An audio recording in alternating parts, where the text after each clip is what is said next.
Okay, here's another reason. I'm just getting lots of hate.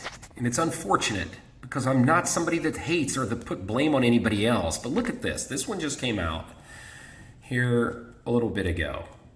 Victoria University in Australia apologizes for any hurt caused for removal of genocidal comment. And look at this. This is the funny part. Okay, we don't want to read the whole damn thing, but this is the ridiculous nonsense here.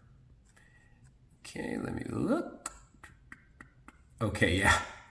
Victoria was recently removed content about war crimes because ultra-nationalist Serbian YouTube channel complained. Ultra-nationalist Serbian YouTube channel? What are you talking about? Have they watched any of my 1,000 videos? Jeez. Is replaced namely Cather usually shoots videos on YouTube and talks about Serbia, its hospitality of its population. Video below actually talked about people most condemning Serbs for the 90s. Okay, here's one. Here's another one. This was from an Australian newspaper. Victoria University accused of censorship after removing, Serbian war crimes material.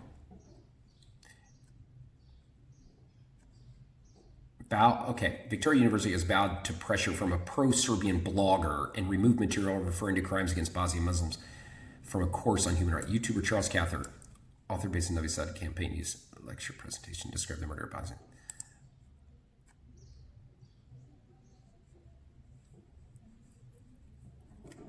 Celebrating them. No.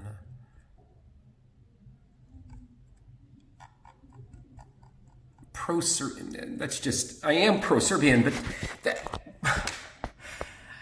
it's just frustrating.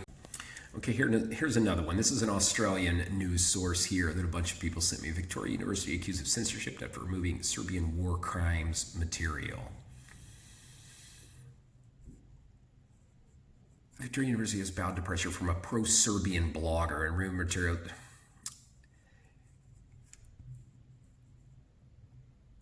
Oh, this just is so frustrating, the way they just word things and label me as something. I've talked nothing but great things about everybody in this region. Unbelievable. Hey, how you doing, my friends? Charles here. Today is Tuesday, the 26th of May. And I kind of wanted to just update everybody on the current situation here in Serbia because I haven't done it in a while. Maybe you saw my video. I've been out and about. I traveled to Belgrade last week. Just this past weekend, I was up in Subotica. Two of my friends, it was one of my friends' birthday from Zrenjanin. So he drove up to another one of my former roommates and students, Luka, who lives in Subotica. Had an absolute blast in Subotica. Definitely one of my favorite cities here in Serbia. Gorgeous. But I haven't really updated you on what's been going on with Corona and the news and things like that. Interesting info, so I thought I would update you briefly here. As soon as I say briefly, it's going to be 20 minutes. Anyway, what's going on? The 26th of May, let's look at the Corona numbers. The Corona numbers for Serbia, 11,100 total cases since the beginning of this whole mess. 5,900 recovered and 239 deaths. Let me show you this on here because this is kind of interesting, the peaks and everything. Okay, and here you can see firsthand, this was the peak for Serbia, 445 cases on April 16th. And since that time, we have been, with just a few exceptions, going down. And this is when the country opened, right? I think right here, wasn't it? 14th, 15th-ish? I'll have to look it up in my videos. But since then, we've been good. And people are just, I see very little social distancing, honestly. The world, 5 million. USA still tops the charts, of course, 1.7. 239 deaths total here in Serbia. God rest their souls. But could have been a lot worse. Okay, so, as I just said on there, I remember when they first lifted the curfew, everybody was kind of nervous here, a couple weeks ago.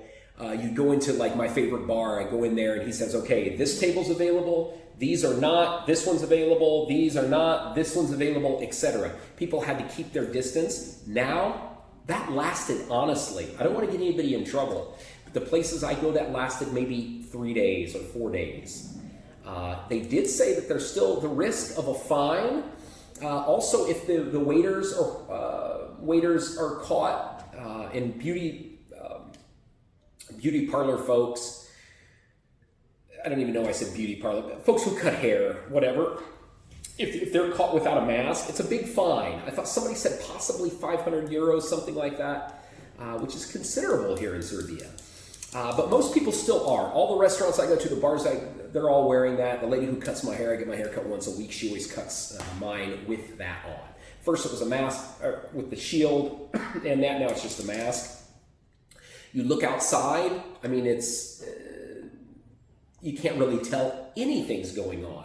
I just noticed about 3 or 4 days ago is when things just were more or less normal at night, because I live right in the heart of the city.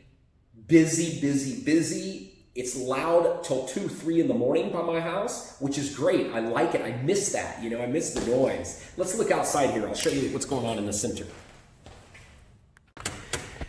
Here's what's going on today. It's a chilly day.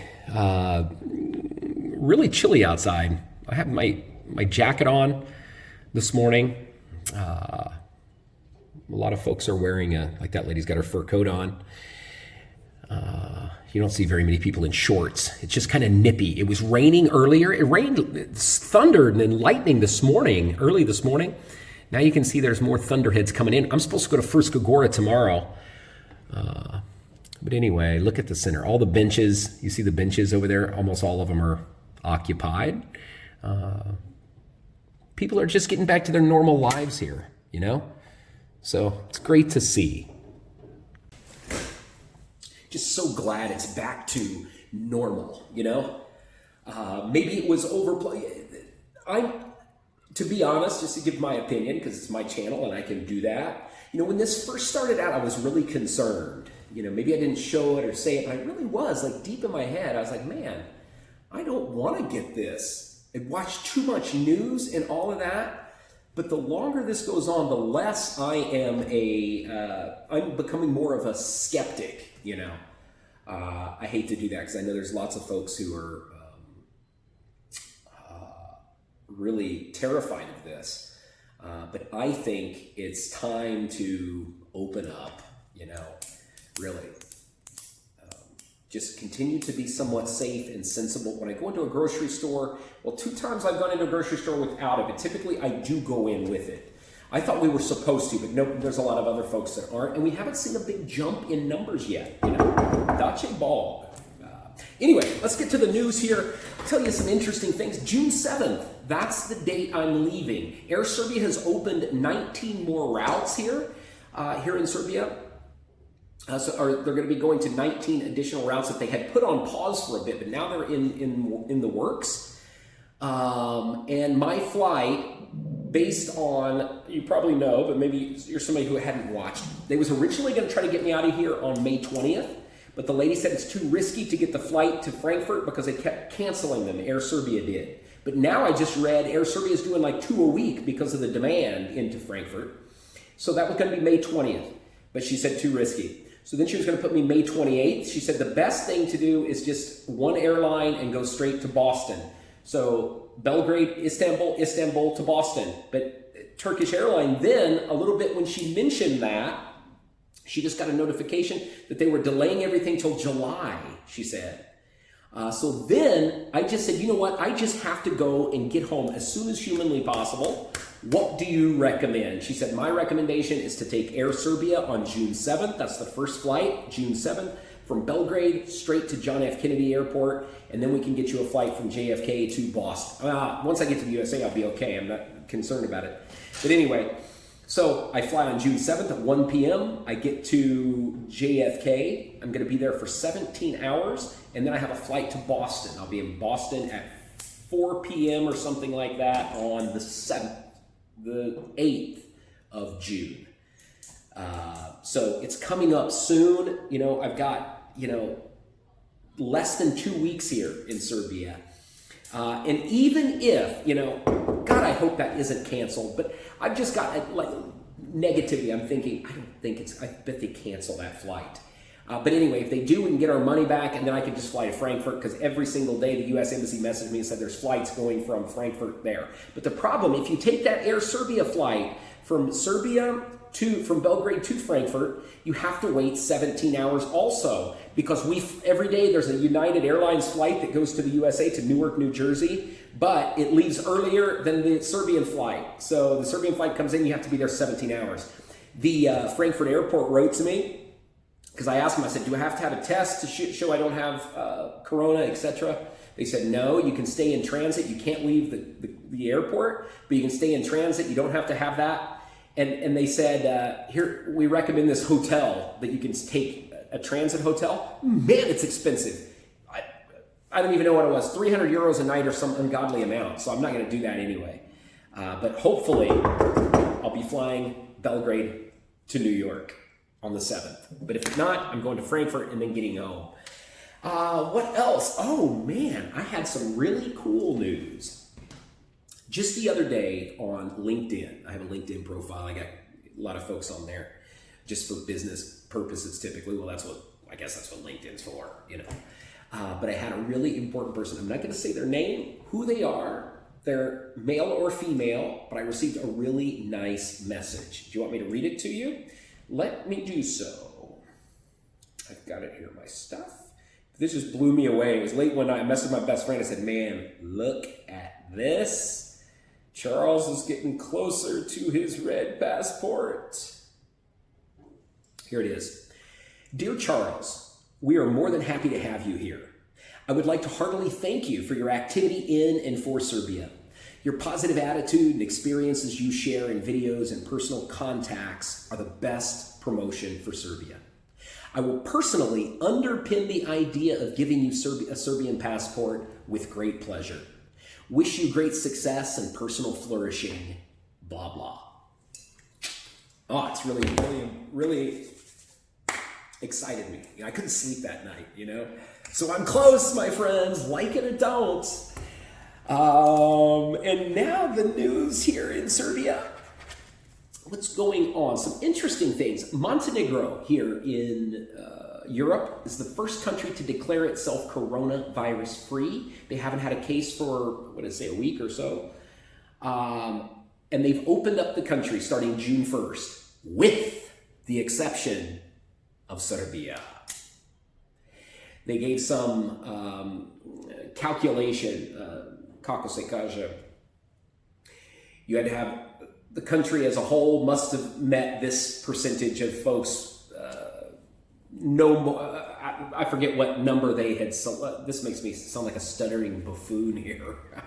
The number they set, it was based on how many people were affected per percentage of the population, something. So a country needed to fall below that, what they figured out, that mathematical equation. Serbia did not meet it, but Vulin, the Secretary of Defense, he said, the government of Montenegro is not fighting the virus, they're fighting Serbs.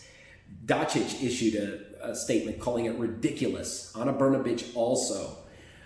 So there's a lot of still friction here between the two countries, the brother countries. Montenegro's small, country of 600,000 with a large Serbian minority there. But anyway, hopefully that'll change soon. But they're opening it up to like almost everybody in the region except Serbia. Croatia, Hungary, Greece, Albania, Slovenia, I think it said Bulgaria. It didn't mention Bosnia either, but still, come on, open your borders. Hungary, on the flip side, Hungary and Serbia, one of the ministers there in Hungary, he said, relations are at an all-time high between Serbia and Hungary. And they have said on Monday, starting Monday, it's going to be not visa free. It's going to be open borders for Serbs and Hungarians. Citizens can go back and forth with no issues at all, no testing or anything needed, no quarantining between Serbs and Hungarians. So the borders are open between Serbia and Hungary. A few weeks back, they did open 3 border crossings, but that was strictly for folks who have worked in either Serbs who worked in Hungary or Hungarians that worked in Serbia. What else? A freight train just arrived. I thought this was somewhat interesting. It said China-Europe freight. A China-Europe freight train arrived in Serbia today. It brought hundreds of tons of equipment, medical equipment here. Masks, gloves, suits, goggles, face masks, whatever. It left Wuhan, China. It came from Wuhan on May 9th, and it just got here. But they said when it left Wuhan, it was 294 tons of medical supplies. And so that's great. I mean, if something does happen, worst case scenario here in the fall or something, Serbia is going to be stocked. What else? Novak Djokovic is back in Serbia. He'd been gone from Serbia for 2 months during this pandemic. He was actually stuck in Spain, and he was lucky because he had a workout center that he was working out, so he says he's in some of the best shape of his career. He's doing really, really good. He didn't post a lot because he figured it would upset other people who didn't have the other tennis players who didn't have the facilities while they were in quarantine. So he's here. June 13th, the Adria Tour is going to start. June 13th to July 5th.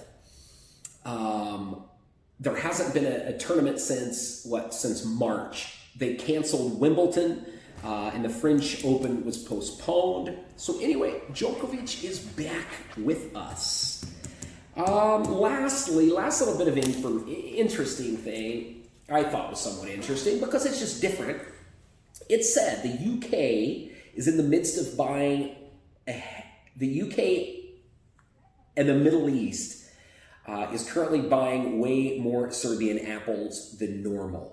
It said this year, Serbia expects to have a record crop of apples. Over 500,000 tons is what that said. Did I say that right? 500,000 tons of apples. It said the reason being there's been more land appropriated to orchards. Serbia now has moved up to one of the top 10 suppliers to the United Kingdom for apples. And they've sent over for the last, I don't know how long or when, it said over 900 tons they've sent to the United Arab Emirates of apples. It said used to Serbia's biggest purchaser of apples was Russia, but now they're diversifying and they're branching out and going all over. And that's a little bit of what's going on here in Serbia. I'm happy. I'm back here working, waiting for some updates on this program that we run. That's really a scary situation when you have lots of students going to the USA to work on a government program, especially at this time. But fingers crossed, we'll have some positive news soon. And that's it, my friends. Going to Fruška Gora tomorrow. Ciao, ciao. Okay, I'm heading home on this Tuesday. Stopped by and had a quick smoke. And it's rainy. So the city, it's really heard a lot of thunder and everything a minute ago. I was sitting outside smoking. But the weather turned bad. It poured for a minute, now it's okay. So gotta get home before it storms again. And here's Dunavska. Pretty empty, but still beautiful.